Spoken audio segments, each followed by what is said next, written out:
Hey guys, this is Short and welcome to another video tutorial, this time showing you guys how to do mounts. Okay, we're just gonna wait for Chamber to do his job, and this gives me some time to explain some stuff about the build you're gonna use.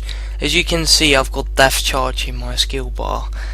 You can take Death Charge, but you can also take Feigned Neutrality. Now, which one you're gonna use is up to you.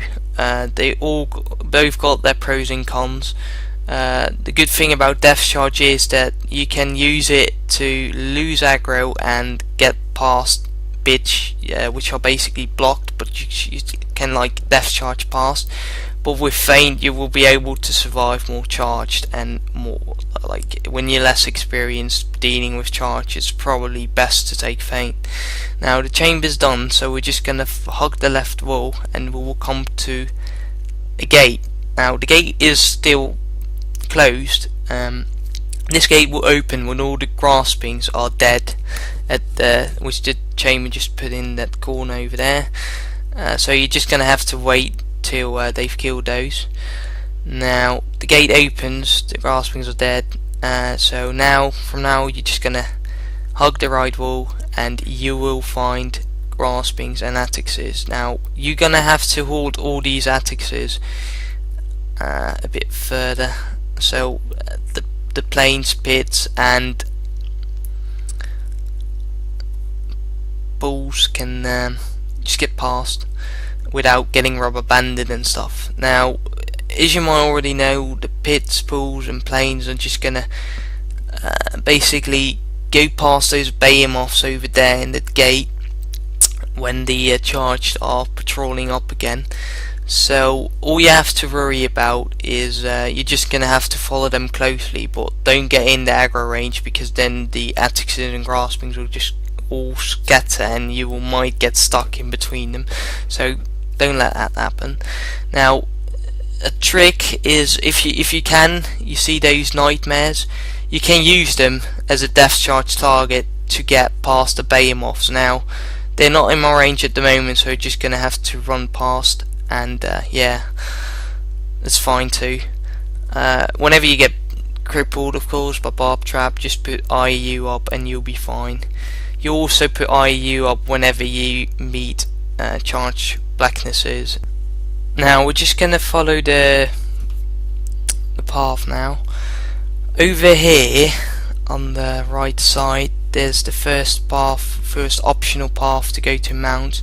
This path is nearly always blocked, and I don't really recommend you use it because it's tricky to get past the behemoths using Death Charge over there. It's also a bit glitchy, so yeah, it's like invisible balls there, and yeah, it's just hell basically. You're just gonna have to take this middle path. This path is nearly always safe, so yeah, I recommend you take this this path. You will meet some groups of charged over here, but yeah, you're just gonna have to deal with them. You will meet them on any way you're gonna, whichever way you take, you're gonna meet charged. So yeah, doesn't really matter. Now you're gonna, if you want to lose these charged, you can Death Charge up this hill bit over here like that, and that should, by doing this you should lose all your charge whenever they are on the edge of your aggro bubble. But for me they were kinda too close, so I've still got some charged on me. Now I'm just gonna want to kill this charge, and just they go like charged, faint. Just relax, IU up, get some aggro, sliver combo, and your charge will basically die pretty fast and no problem at all. Now the only thing you don't want to do is get them to the behemoths to charge, because they will get glitched on the wall and then they are very tricky to kill. Now as you can see, I just sort of lured the Driders out. This way I'm not gonna kill them with Sliver, because as you might already know, whenever you kill your Driders, your Reaper will pop, and as you can see, this place is not safe for a Reaper yet. You're gonna have to kill all these behemoths on this monument over here. You do this by standing next to them and cast your Sliver combo. don't stand too close though, just stand right in the range of Sliver so you don't get hit by traps. Alright? Also, you're gonna have to interrupt their healing springs, and this is the tricky bit, interrupting the healing springs. You can only do this with a staff, because if you use any spear or anything like that, they're gonna use whirling defense. So use a staff. All the behemoths basically cast healing spring, and they do this in a specific order. First, this one's going to cast healing spring, then the one next to him, and then the one over there. Just try and find their sequence or order, whatever you want to call it, and try to interrupt them all to speed it up. Now, just take your time for this. Don't make any fast decisions. Don't rush. Just keep it simple. Now, also, you might have already seen how I deal with traps.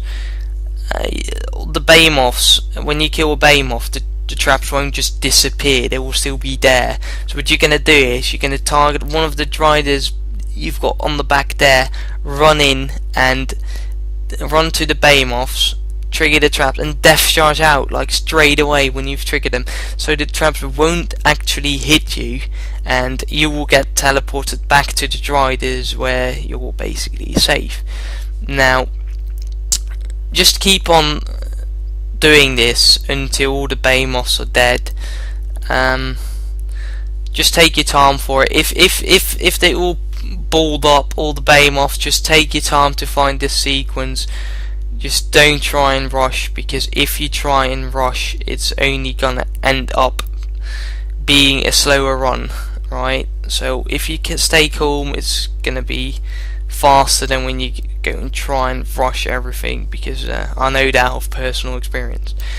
Now, as you can see, all the behemoths are dead now, so you're gonna have to trigger that trap over there, and yeah, I'm stuck. Well, that's nothing to worry about. You can death charge out by targeting a drider again, but because the top bit is already safe, you just have to kill these driders. So I'm just going to start with that. Use a scythe if you need energy on the driders anytime. So if you needed a scythe before you killed all the if you need energy before you killed all the behemoths, just grab a scythe the driders, get some energy back, and then continue killing. Now, you're just gonna have to kill these. When there's one left, you're gonna have to take it a bit close to where the Reaper's gonna spawn, which I'm just gonna show you now, I think. Yeah, I'm gonna show you now. Yeah. Where the Drider's at now, that's basically where your Reaper's gonna spawn. So try and remember this part. Yeah. Okay, this Drider's gonna die. Hold Alt and talk to the Reaper whenever he spawns, and take the quest fast. This is important, else the Reaper might go and attack the behemoths down the hill, and yeah, then he's attacking and you can't take the quest. And when you've got the quest, just walk down or death charge down, whatever you want. Grab aggro from as many behemoths as possible, because your quest is gonna be killing the Slayer. The Slayer looks like a big hellhound. You're just gonna have to kill it. Basically, whenever you're not there, basically the Slayer's gonna walk all the way up and kill the Reaper, and then you're fucked. But unfortunately, you're down here, so you can basically sliver him to death down here. Now, try and get as many aggro as you can, and then you'll be fine.